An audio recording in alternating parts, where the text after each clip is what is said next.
Welcome, guys, to the watch list for the week of April 12th.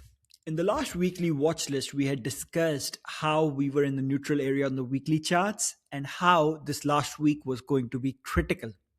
When I say critical, the reason for that is after that squeeze, post closing below the 50-week moving average, we have two options. Price either rejects and makes new lows, in which case we have a potential panic situation, or it makes higher lows on the weekly chart, in which case this downtrend is over. Now, obviously, this week's squeeze got us into the bullish territory. We had said above 595, we are on the bullish territory in the weekly charts.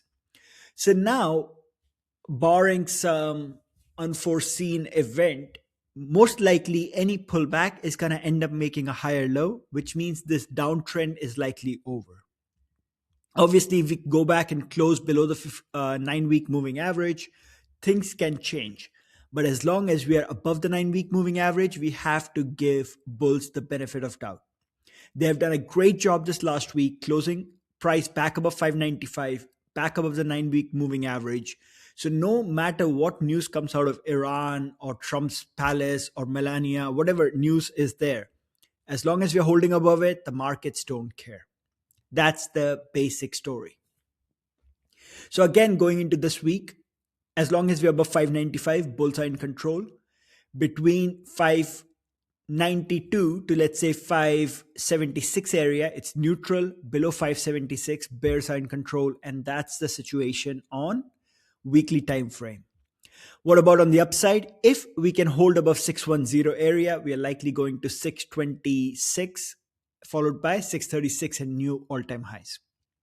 So that's the situation on QQQ weekly charts. What about context? Well, this week is OPEX week and we have the earnings season starting.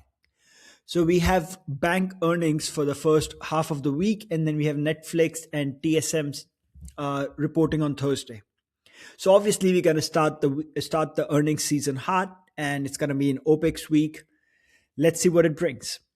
In terms of red folder events, we only have PPI on Tuesday. But apart from that, it's mostly going to be the Iran news that's going to cause some volatility and the earnings decisions. In this earnings season, what we have to pay attention to is how the management discusses the inflation aspect based on the recent events. So that's about it on the larger time frames for QQQ. Obviously, intraday stuff, we are going to discuss it on a day-by-day basis in every daily analysis. What about SPY? SPY, the same thing. We had talked about the neutral territory, the bullish territory, and we did close above the 9-week moving average. We are back in the bullish territory, and as long as we hold above this area of 666 to 670, bulls are in control. What's the upside target? First to 696 and then new all-time highs. We've had a nice multi-month consolidation. Barring any unforeseen event, as long as we hold above the 9-week moving average, bulls are in control and we should go make new highs. So that's the situation in SPY on the weekly charts. Nothing more to say there. Keep it simple. Despite all the news I mentioned last week, start buying some stocks. And obviously, if things change, we can always get out, right? But if you're going to wait to buy equities or wait to be bullish until everything is clear, it's going to be too late. If you guys remember from last year, the trade deals weren't completely done until about August. And by that time, the first leg was already over. August was consolidation. And then we had another leg in September, October, and then the party was over. So if you're going to wait for everything to be clear, markets might be long gone until then. All right, so that's the situation for SPY and QQQ. Let's discuss semis, which are the strongest sector. We had discussed how semis had held well throughout this entire pullback. They had a really strong candle last week, and then obviously this week they were the top-notch winners. So you guys can see we have closed at new all-time highs. Even on Friday, when QQQ and SPY have not the nicest candles, right? You guys can see semis barely budged, right? They are gapping up, they're moving well.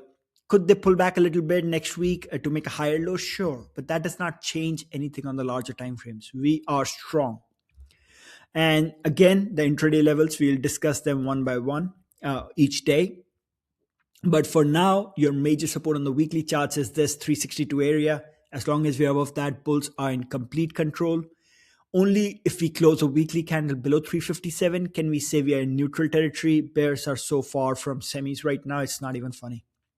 So that's the situation in stocks. Let's discuss futures real quick, and then we're going to move to individual names and Bitcoin.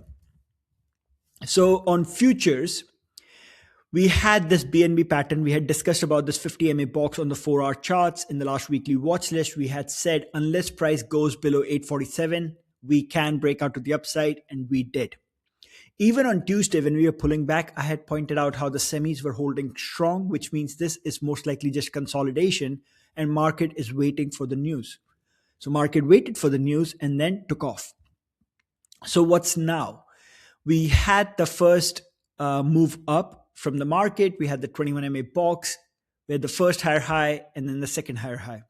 So overall, we are reaching towards the end of this uptrend, which means we might need to consolidate a bit more. And given that there's news coming out about Iran and US not reaching a deal over the weekend, we might get some pullback in order to have that consolidation. Is that really a deal breaker? No, it doesn't matter. As long as you're above the 9-week moving average, it doesn't matter. All right. Where can we pull back to? Most likely the 50-day area where the 9-day moving average can also catch up. So this is going to be your major support going into next week, 793 to 843. If we start to break below that, we can see some deeper pullback, potentially all the way to the breakout spot. But as long as we hold above that, any pullback is just consolidation. What about on ES?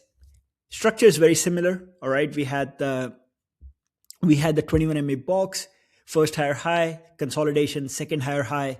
And I had pointed out on Friday that unless we get over these resistances, we might end up in a longer consolidation. So we might be going to do that.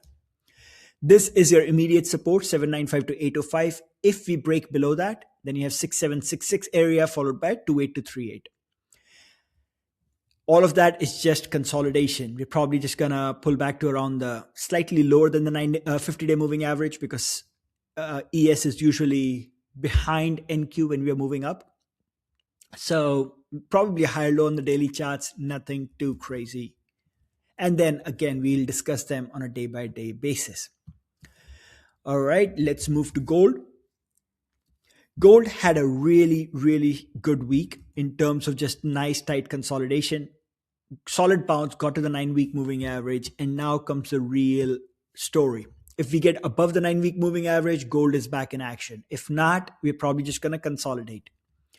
And why does that matter? It matters to the gold mining stocks because they're trying to show some strength, but we have to remember the context of gold. So you guys already know once we break below the 50-day or 50-week or whichever 50 MA time frame we are on, we have an initial downtrend, and then we bounce to back to the 50 in order to potentially make a 50 MA box. If we are going to have a bearish move, we're going to make a 50 MA box and then break lower. If we're going to chop more, we're going to get some consolidation and then break above the 50-day in order to go to the highs, right? That's how it usually works. So we got that bounce. Now we are consolidating. If gold breaks below 4,700, we can see a much deeper pullback, potentially all the way to the lows here. As long as it holds above this, if it can keep consolidating, once it breaks above the 50-day, we can look for a bounce. So I hope that's clear, right? This 4,700 area is going to be a clear spot for next week. So that's the situation for gold overall. Individually, again, we'll discuss it on a day-by-day basis, but I just wanted to give out the larger time frame context.